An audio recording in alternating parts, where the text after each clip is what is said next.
എൻ്റെ കൂടെ ഇങ്ങോട്ട് വരുമെന്ന് വിചാരിച്ച കുട്ടിയാണ് ഞാൻ. നിങ്ങൾ നീട്ടിക്കൊണ്ടാകാവുന്നവർ എത്തിക്കാനുള്ളത് ചെയ്തിരിക്കും. പിന്നെ മാനത് കാട്ടിത്തന്ന എനിക്ക് മതി.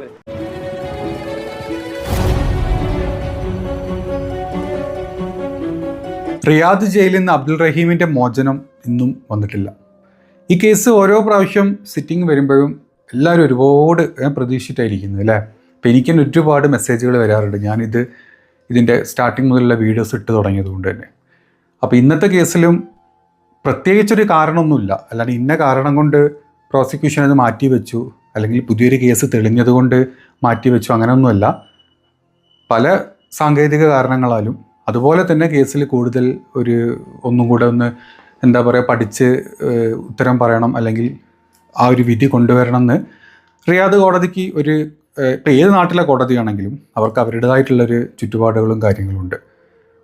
ഇതിന് മുമ്പത്തെ പ്രാവശ്യം കേസ് മാറ്റി വെച്ചത് ഈ കേസിൻ്റെ ഇഷ്യൂ കൊണ്ടൊന്നുമല്ല, ആ കോടതിയിലെ കംപ്ലീറ്റ് കേസും മറ്റൊരു ദിവസത്തോട്ട് മാറ്റി വെക്കുകയായിരുന്നു. അങ്ങനെയാണ് ഏറ്റവും അടുത്തുള്ള ഡേറ്റ് കിട്ടിയത്. പിന്നെ അബ്ദുറഹീമിൻ്റെ കേസിൽ പറയാനുള്ളത്, പല കേസുകളും അവിടെ 3 മാസം 4 മാസം 5 മാസമൊക്കെ കഴിഞ്ഞിട്ടാണ് തള്ളി വെക്കാറ്. പക്ഷേ അബ്ദുറഹീമിൻ്റെ കേസ് ഈ ജൂലൈ മുതൽ ഇപ്പോൾ ഈ ഡിസംബറിൻ്റെ ഉള്ളിൽ തന്നെ 5 പ്രാവശ്യം കേസ് വിളിച്ചിട്ടുണ്ട്. പല പല കാരണങ്ങളെ തള്ളി വെച്ചിട്ടുണ്ടെങ്കിലും 5 പ്രാവശ്യം കേസ് വിളിച്ചു. അതുതന്നെ ഒരു നല്ല കാര്യമായിട്ടാണ് ഇപ്പോൾ റിയാദ് നിയമസഹായ സമിതിയാണെങ്കിലും അവിടുത്തെ മറ്റ് അഡ്വക്കേറ്റ്സ് ആണെങ്കിലും ഒക്കെ പറയുന്നത്. പക്ഷേ നമ്മുടെ നാട്ടിലോട്ട് വരുമ്പം ഉമ്മ, കുടുംബം, കൂട്ടക്കാർ ഇവരൊക്കെ വരുമ്പം എല്ലാവരും അതൊരു വൈകാരികമായിട്ട് എടുക്കുള്ളൂ. ഒരു കോടതി ചട്ടങ്ങളും കോടതിയുടെ എന്താ പറയുക വഴികളും കാര്യങ്ങളൊക്കെ ഉണ്ട്. എന്തൊക്കെ പറഞ്ഞു കഴിഞ്ഞാലും ആരോ ഇതിൻ്റെ പിന്നിൽ കളിക്കുന്നു, അതാക്കുന്നു, ഇതാക്കുന്നു എന്നൊക്കെ തുടക്കത്തിൽ നമ്മൾ കേട്ടിട്ടുണ്ട്. 34 കോടിയുടെ പോയി ആ പൈസ മുക്കിയതാണ്. പക്ഷെ അതിലൊക്കെ തെളിഞ്ഞു അത് കുടുംബത്തിന് കിട്ടിയെന്നുള്ളതും ജൂലൈ 2 ആ ഒരു വധശിക്ഷ ഇല്ലാണ്ടാക്കിയെന്നുള്ളതും അതുവരെ പ്രൈവറ്റ് റൈറ്റ്സിൻ്റെ സൈഡിലുണ്ടായിരുന്ന ഈ ഒരു കാര്യം അവിടെ നിന്ന് അത് ക്ലോസ് ചെയ്ത് പബ്ലിക് പ്രോസിക്യൂഷൻ്റെ സൈഡിലോട്ട് വരിക. നമ്മുടെ നാട്ടിലും അങ്ങനെ തന്നെയാണ്. നമ്മുടെ നാട്ടിൽ ഈ ദിയാദാനം കൊടുത്തിട്ടുള്ള ഈ പൊതുമാപ്പ് പരിപാടി ഇല്ലാത്തത് കൊണ്ട് ആ ഒരു പ്രൈവറ്റ് റൈറ്റ്സ് അങ്ങനെ വരാറില്ല. പബ്ലിക് പ്രോസിക്യൂഷൻ, പബ്ലിക് റൈറ്റ്സേ വരാറുള്ളൂ. അപ്പം ഈ പബ്ലിക് റൈറ്റ്സിൻ്റെ അടുത്ത് എത്തിയ സമയത്ത് ഇവരെന്ത് 18 വർഷം ഉണ്ടായിരുന്നില്ല കേസ് പഠിച്ചൂടെ എന്ന് ചോദിച്ചു കഴിഞ്ഞാൽ ഓൾറെഡി വധശിക്ഷയ്ക്ക് വിധിച്ചൊരു കേസായിരുന്നു.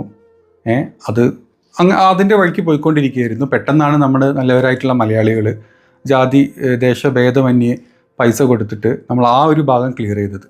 ആ ഭാഗം ക്ലിയർ ചെയ്തിട്ട് ഇപ്പോൾ 6 മാസമായതേ ഉള്ളൂ.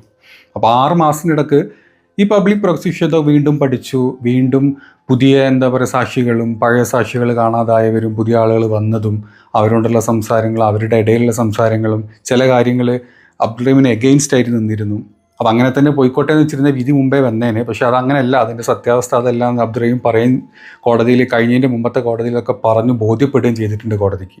അതുകൊണ്ട് തന്നെ ഇനി വരുന്ന ഒരു സിറ്റിങ്ങിൽ ഒരു റിലീസിങ് ഡേറ്റാണ് നമ്മളെല്ലാവരും പ്രതീക്ഷിച്ചുകൊണ്ടിരിക്കുന്നത്. പക്ഷെ ആ ഒരു ഡേറ്റ് കിട്ടാനുള്ള എന്താ പറയുക സമയമാണ് ഇപ്പോഴും ഇങ്ങനെ നീണ്ടുകൊണ്ട് പോകുന്നത്. ഇപ്പോൾ ഇതിൻ്റെ ഒരു വൈകാരികത പറയുകയാണെങ്കിൽ ഉമ്മയുടെ സംസാരം കേട്ടിരുന്നു ഒന്ന്.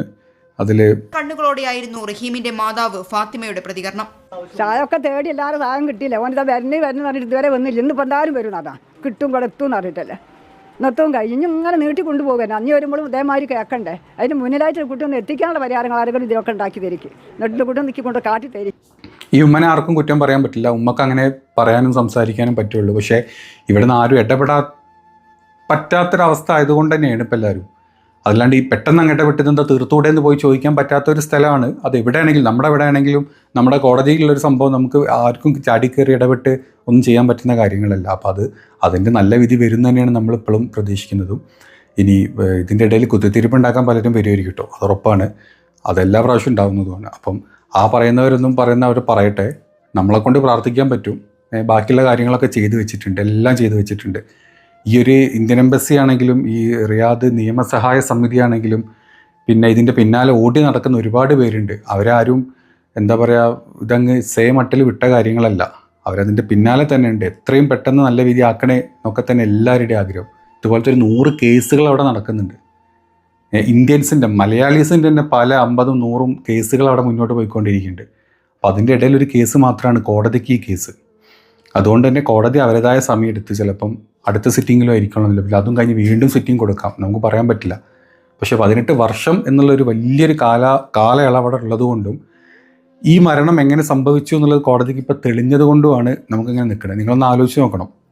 ഇപ്പം കോടതി കണ്ണടച്ച് പൈസ കിട്ടി, ദിയാധനം കിട്ടി, അവർക്ക് കുഴപ്പമില്ല, അത് റിലീസ് ചെയ്യാം എന്ന് കോടതി വിചാരിച്ചിട്ടുണ്ടെങ്കിൽ ഇതുപോലത്തെ ഒരു 100 കേസുകൾ ഇനി വരും.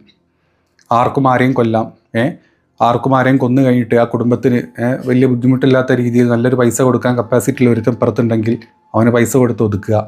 എന്നിട്ട് ഇങ്ങനെ പബ്ലിക്കിലോട്ട് വരുമ്പോൾ പബ്ലിക് പ്രോസിക്യൂഷൻ്റെ സൈഡിൽ നിന്ന് കൂളായിട്ട് എന്താ പറയുക, റിലീസിങ് ഓർഡർ വാങ്ങിച്ച് പോവുക എന്ന് ഉള്ളൊരു തെറ്റായ മെസ്സേജ് അവിടെ പോകാൻ പാടില്ല.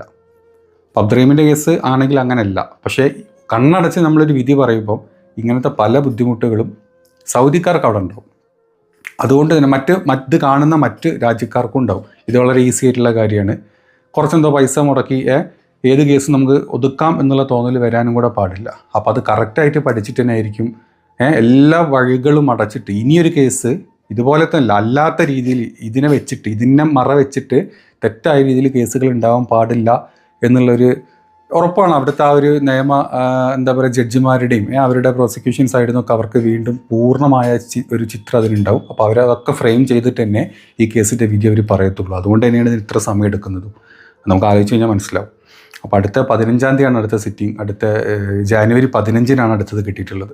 അപ്പോൾ ആ സമയത്തിൻ്റെ ഉള്ളിൽ ഒരു നല്ല തീരുമാനം തന്നെ വരട്ടെ, അത് തന്നെ ആവട്ടെ അവസാനം എന്ന് നമുക്ക് ആലോചിക്കാം.